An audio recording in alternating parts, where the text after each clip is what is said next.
Good morning, good afternoon, good evening.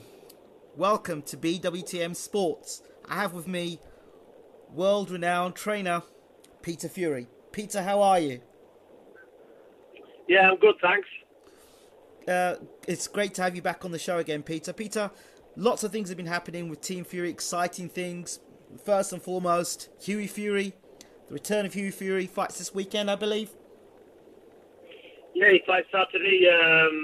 Yeah, it's all looking good. It'll be good for him to get out again and get the rounds under his belt. Okay, can you tell us a bit about the opponent he'll be fighting? Yeah, he's fighting. He's a solid journeyman. He's Kamil Sakowski or something like this. Sakowski, okay. Yeah, I think he's had a couple of good wins. He beat Sean Taylor. He beat his unbeaten run of 10-0. Yes. I know Sean's not too happy, and I think he beat somebody called Carter or something. Yes. So that's why we picked him, because we've had him before. He's super fit, and he should be curable and get the good rounds out of him. Yeah, Sakowski does. If you don't have a decent chin, Sakowski will find you out. As if he hits you, you'll know about it, as we've seen with the fight of AJ Carter, and he's beaten Sean Turner as well. So this, I'm hearing about this is good for Huey.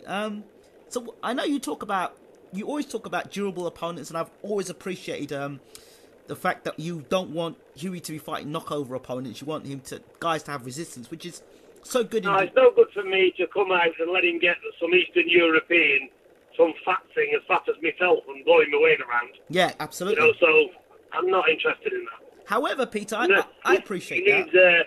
He needs some good rounds. Absolutely. I mean, in today's society or today's climate of boxing, if you knock over a nobody and you look like you can punch a bit, you're the next superstar. But yet, I think a lot of people watching boxing today kind of forget that there's meant to be a development and a growth in a fighter, and he needs some sort of resistance. Then we kind of understand what he's about. Your thoughts? Yeah, exactly. I just need somebody that can give you a workout, and Sakowski's perfect for that. He comes in his shape, he comes trying, and I would describe him as a game journeyman.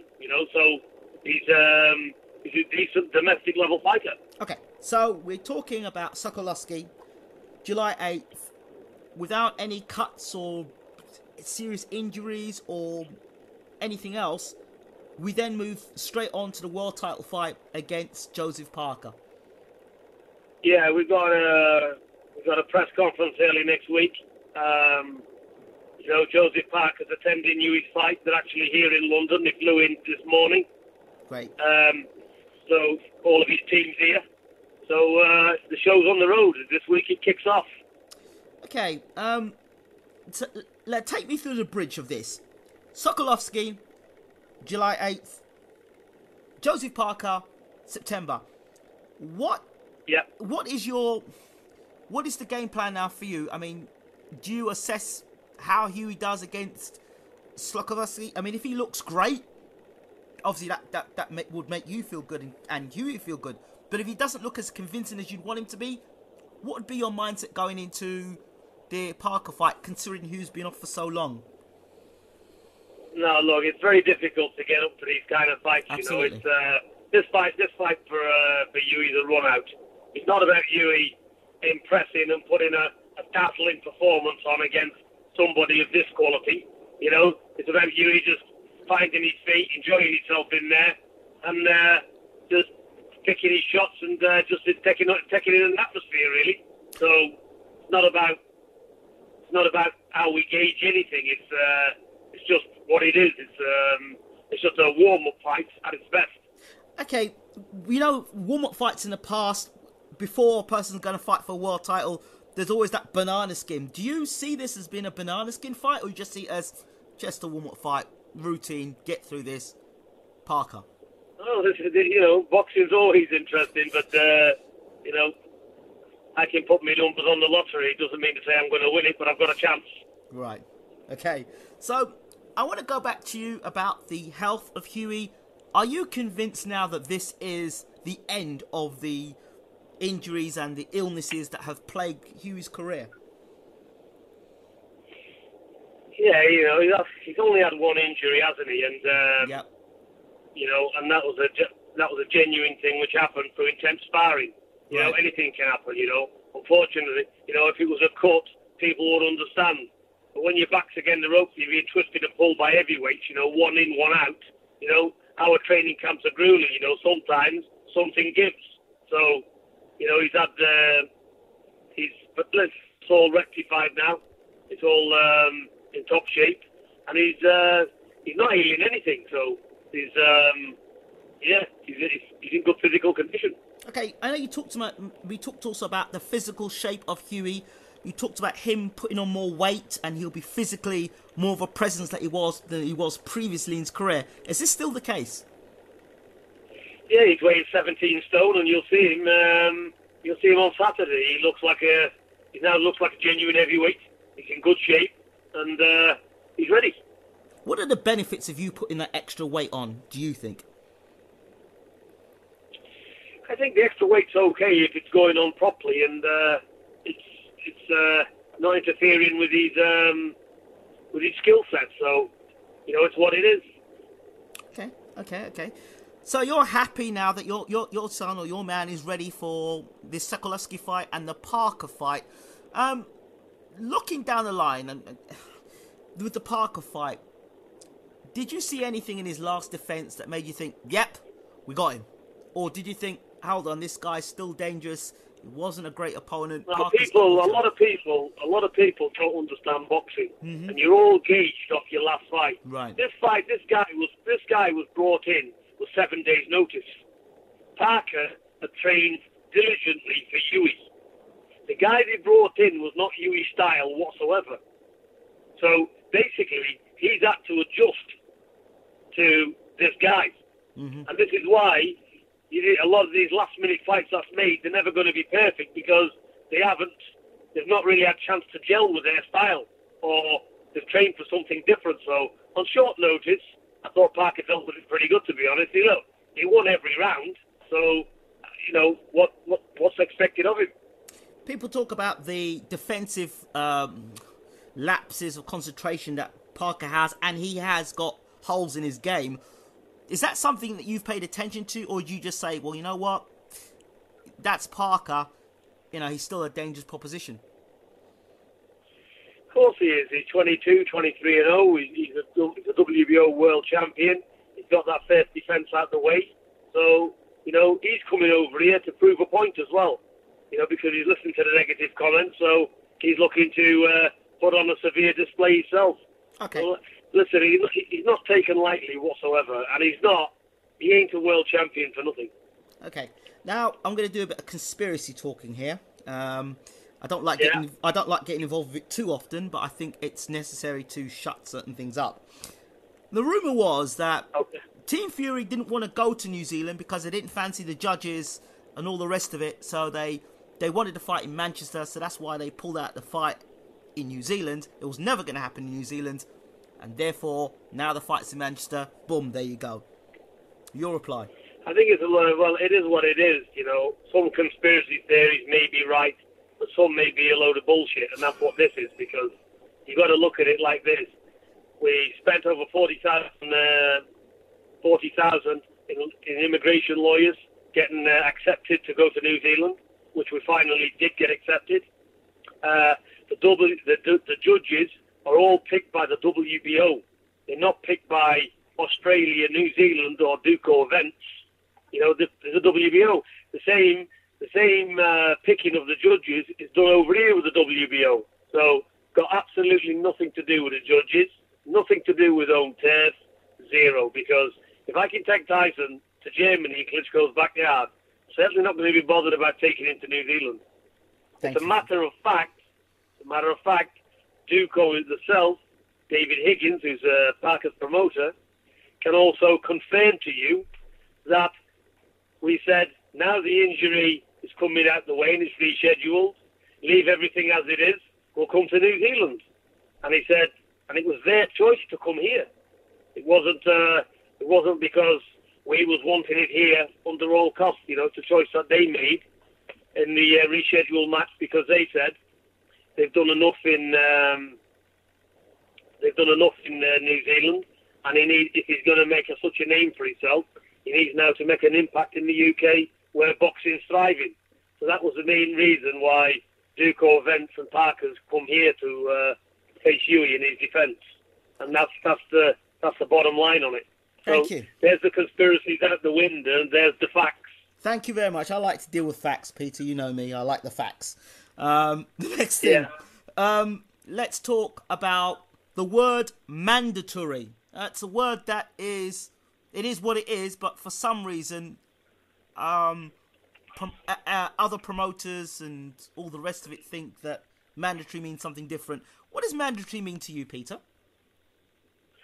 Mandatory means you're number one by the WBO, and you're the next defence to the world champion. Because when you're mandatory, that's it.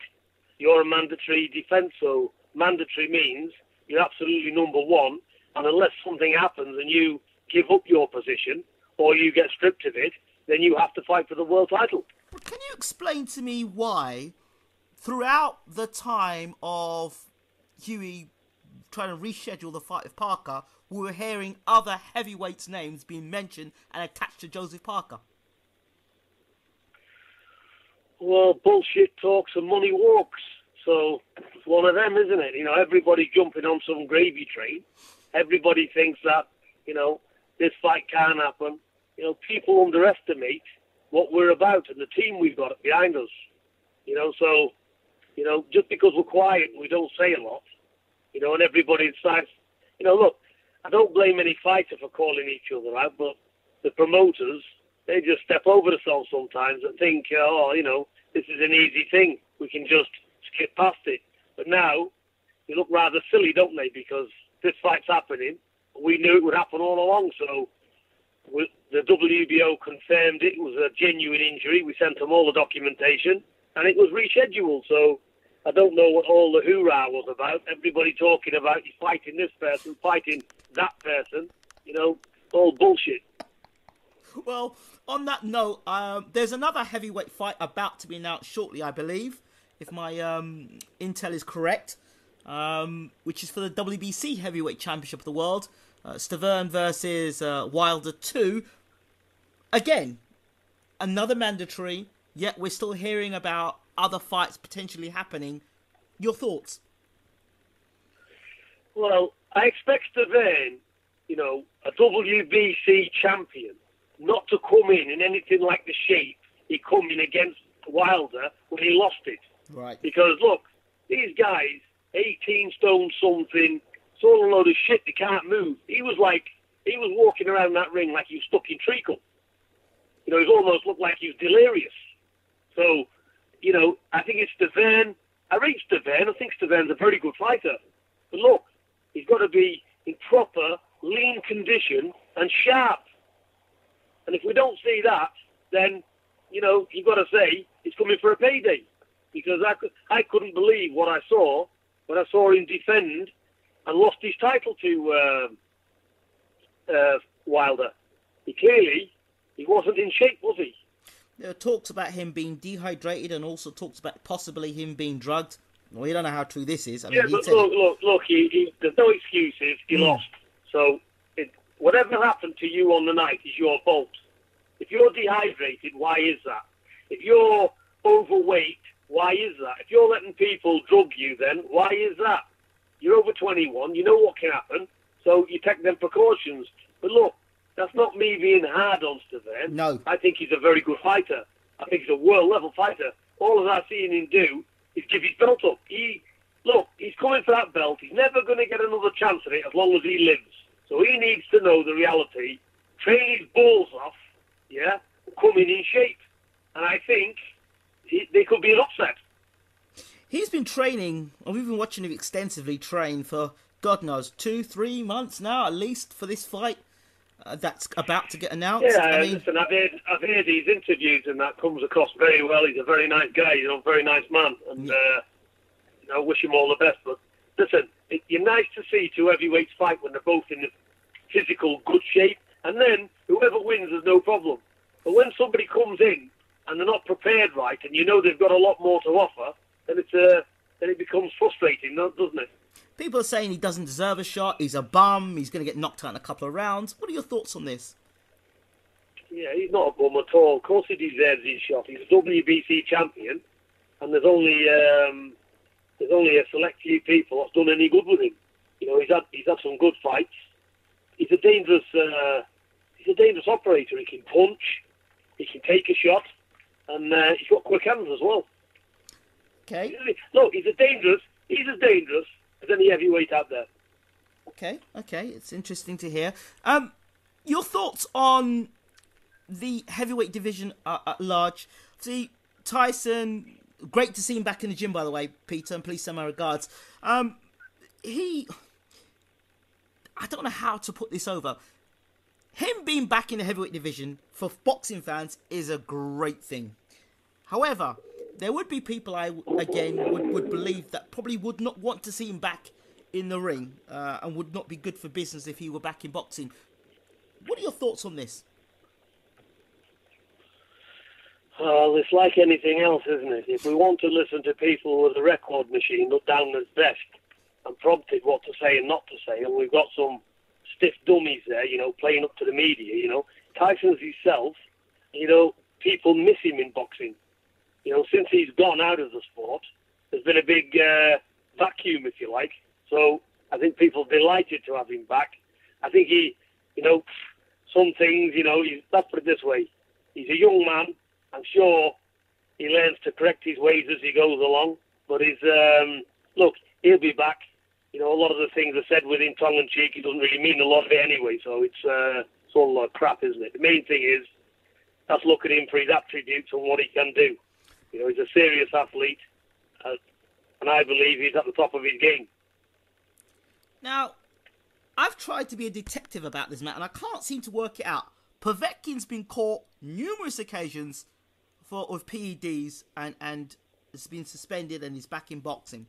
There's a reason for that. What's the situation with Tyson Fury? We're just awaiting. We've got lawyers dealing with it, and we put a request in to see if Tyson can box so as he can have his suspension lifted, and we're waiting news on it.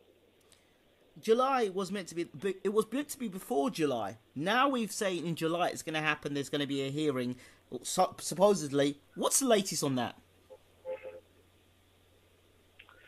The latest is just what I said. Yep. We're waiting because you know we're trying to get him out there on the September 23rd Bill on Hughie's world title fight, and if we can get him out there, then it's also well and good. So. That's where we're looking at. We're looking at that. If we can get the suspension lifted, he will be out in September. He'll be on the card with his cousin. Okay, I need an honest, and you're always honest, assessment of Tyson, physically, mentally, and we knew what Tyson was when he beat Klitschko that night. We saw what the potential of him to go on further and do other things. He hasn't fought since then. When Tyson does come back in the ring, will he be able to go above and beyond what he did against Klitschko, in your assessment, having been out for so long and all the things going in the background? Or how do you see this going with Tyson coming back, in other words? I had a brief conversation with him the other day, and I said, I'm seeing things in the gym what I've not seen before, meaning that he's super relaxed. It's all like running water down a stream for him, boxing. Right. He belongs in the ring.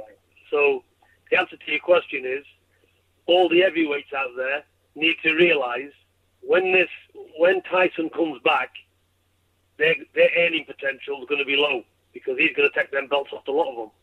And I'm saying that with confidence because that's what's going to happen. The way the dismissal of how Tyson beat Klitschko and how the worship almost... I don't know how to describe it, that Joshua's performance against Klitschko has made him a superstar, but yet when Tyson beat him, it was just a bad night for Klitschko, and he was an old man. Well, look, that's public opinion, and good luck to Joshua, and he had a good fight, and he had a good win, and Klitschko fought well, and they had a very good fight. And I'm not taking anything away from these heavyweights. When I say Tyson is on a different level, well, this is something that needs to be proven. And he's on the comeback trail, he's in the gym, and this will be proven, because these fights are going to happen. And, you know, you can replay this interview when it does happen and say, you know, what I predicted 12 to 18 months beforehand. Okay, I saw Tyson posing with Manuel Shah. Is that something that you guys would look at as a potential comeback fight? Are you looking at a guy that's got some name, or are you looking for what is it? What would you want to see with Tyson? Look, if as simple as this. If you're holding the keys to unlock the door, yes, yeah, and I've got to ask you if you will give me them keys to unlock the door, there's no point in me making arrangements to fly all over the world, is there, if I'm locked in a room? So there's no opponents, nobody's looked at, because we have to get the suspension lifted, which our lawyers are currently dealing with. What the outcome will be on that, I don't know, because I'm not holding the keys. Now, with regard to the keys, we know that Chisora and Hay was similarly put in a room, but they found a way out of it, and they found a different way out and were able to fight. Is that something that you would consider maybe going and boxing off another license if the British Boxing Board of Control don't acknowledge Tyson and continue keeping him British suspended? Boxing Board of Control, the Boxing Board of Control is not the problem. Right. Obviously, they will need to speak to Tyson in due course, and that will happen. The problem is with UKAD themselves. Right. So that's what I'm talking about. I'm not talking about the Boxing Board of Control. Right. Okay. UKAD, you can't go too much into it. Now, if there was to be a suspension, or if there's to be a ban, is that going to be retrospective? So Tyson's been out of the ring for so long. Will they consider that as part of a ban?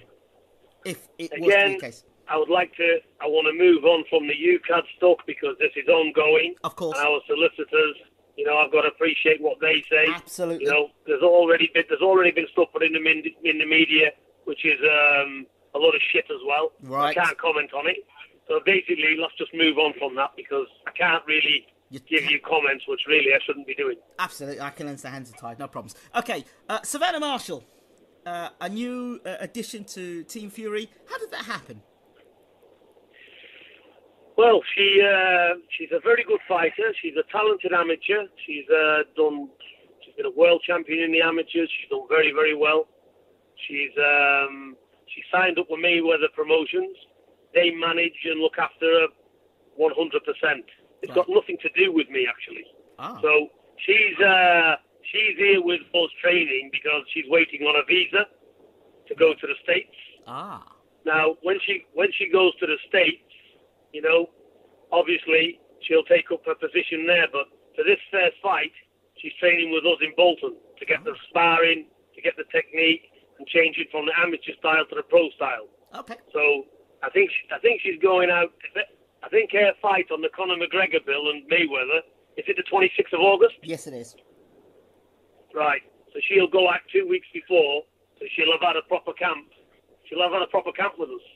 Okay, fair enough. While you mentioned McGregor and Mayweather, I'm going to call it the event, because that's kind of how I kind of perceive it. Your thoughts on McGregor's chances of fighting Floyd Mayweather, and in terms of his success rate, and just your perception of the whole shebang? Well, it's like anything else. It's like you just said, isn't it? With Huey fighting on Saturday, you know, anybody's a potential banana skin, aren't they? Yes. They've got a set of gloves on. They're in the ring. They've trained for that fight, so you've got to look at it. But for Conor McGregor to win it, he'd have more chance of winning the lottery. And I will say, vice versa. It would be the same with McGregor, same with Mayweather, if you put him in the cage. So I just see it. Everybody's a different sport. Should it be happening? Well, I think it should, because it's about show business, and it's the best in the division in the cage against the best arguably the best pound-for-pound fighter in history in his weight division. So I think it's an intriguing fight. It's going to create a lot of interest. It makes money, ticks a lot of boxes. So, yeah, why not? Yeah, listen, I'm going to pay for it and I'm going to watch it. Now, going back to the Furies, I remember talking to Tyson a long time back, and he spoke about Cain Vasquez and him fighting Cain Vasquez. Does watching McGregor and Mayweather and the antics going on there, does that trigger anything in Tyson? Think, yeah, let's have that Cain Vasquez fight. I'm happy for the Vasquez fight, providing Vasquez puts a set of gloves on like Conor McGregor. I'm not happy to see Tyson get his arms and legs snapped behind his back. And his boxing career in history. So, if Vasquez wants to put a set of gloves on, then I think we'd be all for it. But I wouldn't fancy Tyson going in a cage with him. Good. I just wanted to clear that up because I know Tyson spoke about it before. I know Tyson's a lot of tongue-in-cheek. But I think that if Cain Vasquez actually took his offer on and fought Tyson in the boxing, it would be still quite very interesting, don't you think? Yeah, I think so. Listen, anything's possible. So it's all good. Maybe it's something for the future. And, anything can happen. You can't rule out anything in boxing, can you? No, not anymore, you can't, no. If McGregor does exactly what you don't think he's going to do and causes the upset and knocks Mayweather out, and, this is a 40-year-old, and if he just lands that left hand, if he lands the left hand and he manages to beat Mayweather, what does that say about the legacy of all the other fighters that he's beaten to be 49-0? I'm not even going to go there because, I just don't believe it. So I'm not going to say, it's like you saying to me now, I'm a tramp on the street. I've got no money. I can't feed myself, and I go and win 180 million. I can't tell you what that's going to feel like. Right. So the same applies to them two. I don't see Mayweather losing anything. And I think what he's not realising, McGregor, if he thinks he can storm all over Mayweather, yeah, he's got another thing coming, and Mayweather will plant his feet and just bang him straight out. Because just because Mayweather boxes safe doesn't mean to say he can't punch. Okay, yes, and a lot of people think he can't punch, but I think all the fighters that have come forward would tell you he can punch. He might not be a one-punch artist. We can ask Ricky Hatton that question. Exactly. Moving on. Other boxing. The Eubank story with him and Abraham. Where do you see that fight going? How do you see it being? I fancy Eubank to do it. Okay.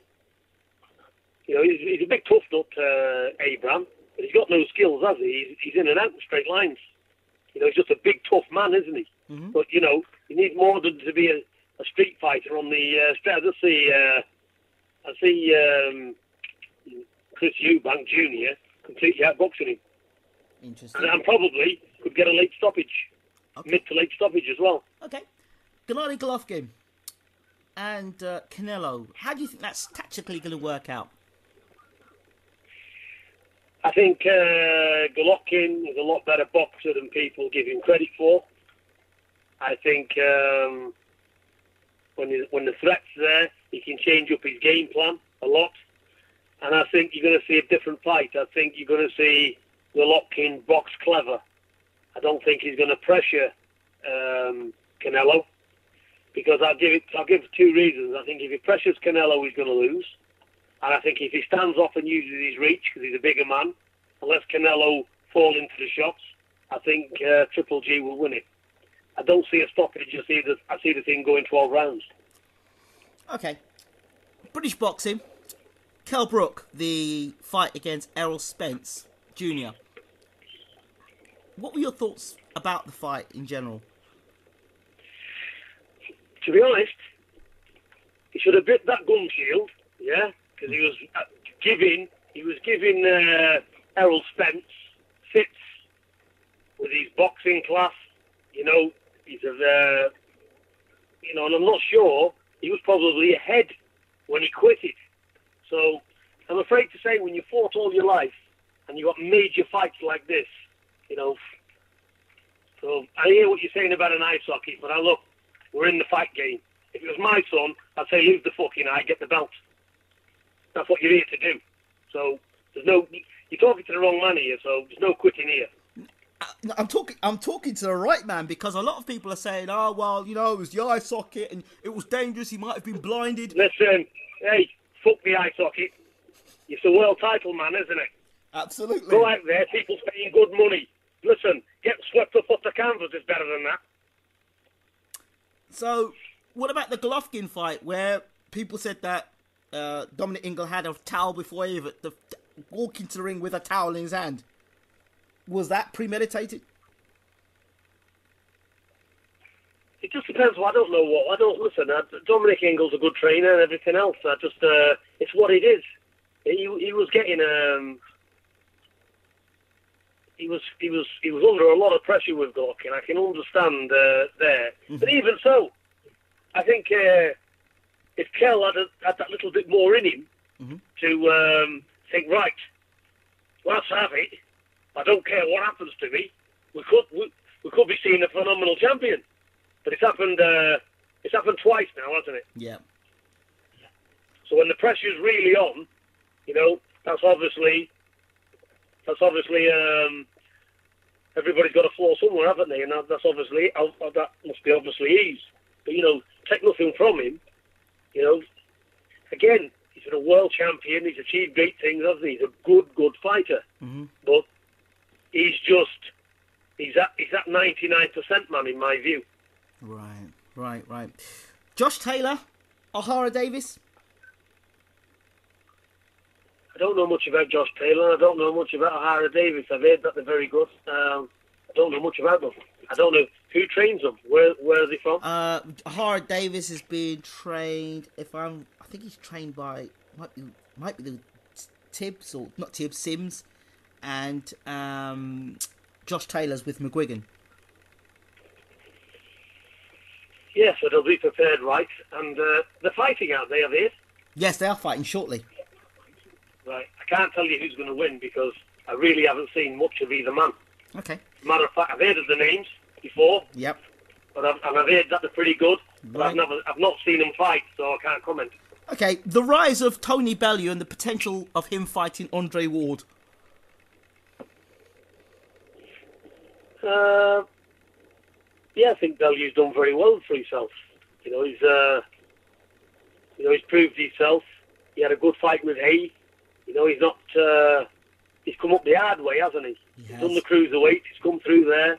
He's had some setbacks as well in his career. He's learned from it, and he's a worthy champion, Bellew. He deserves his position where he is. Right. Against Ward. Yes. Well, yeah, make the fight because we don't know what Ward's going to be with the extra weight on him, do we? Okay. He might not have them slick. He might not have them slick moves anymore. You just don't know, do you? Weight divisions. They're not weight divisions for nothing, are they? No. His thoughts of well, who knows? His thoughts of him going up to fight Joshua at heavyweight.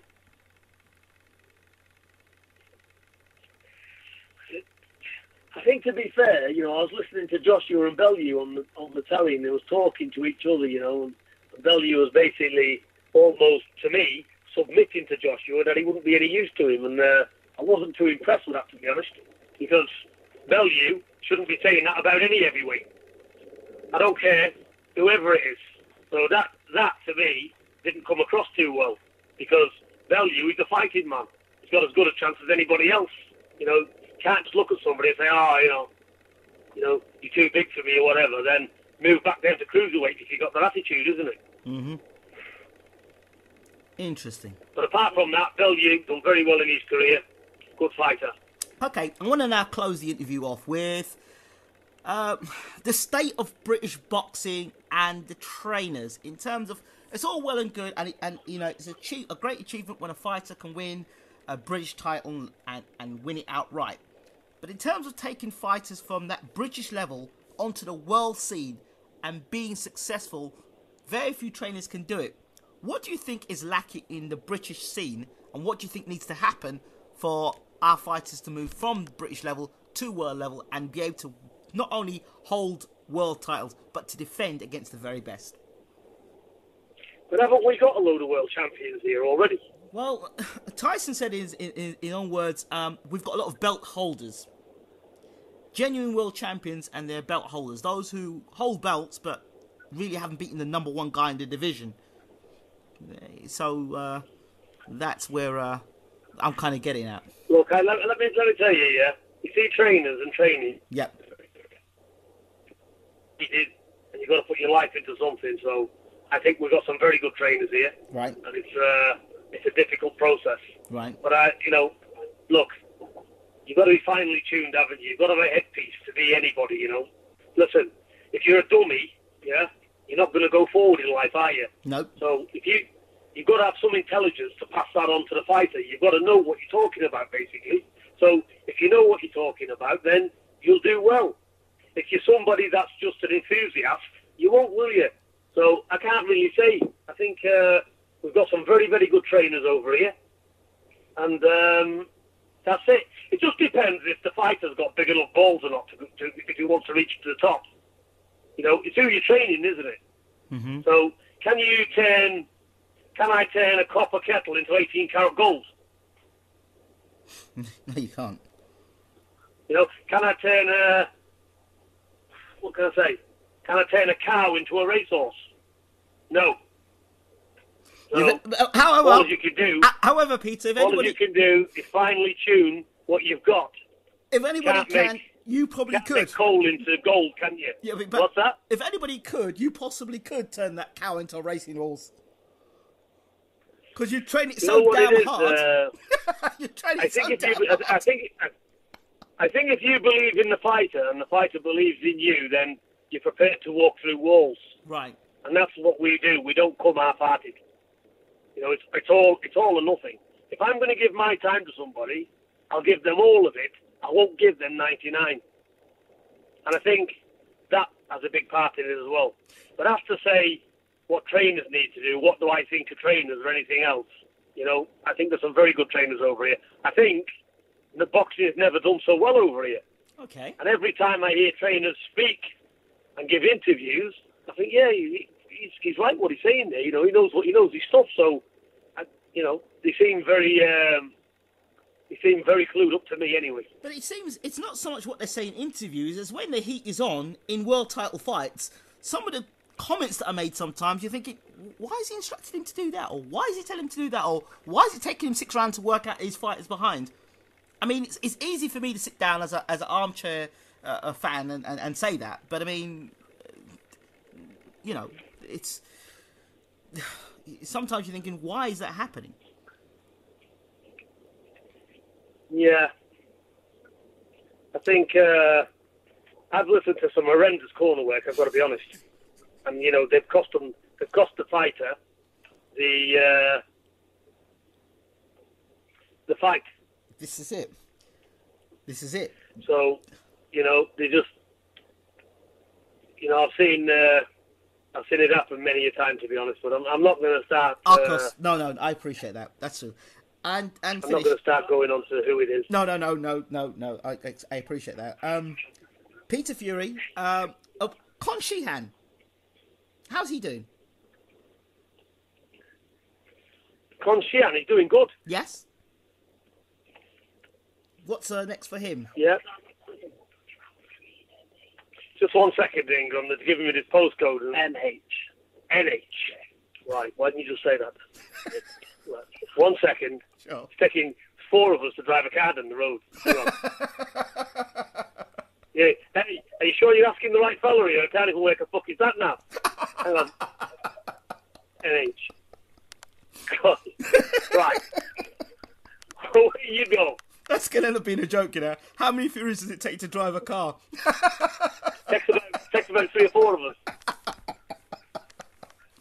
Yeah, so how's Con Sheehan going? And Tommy Fury?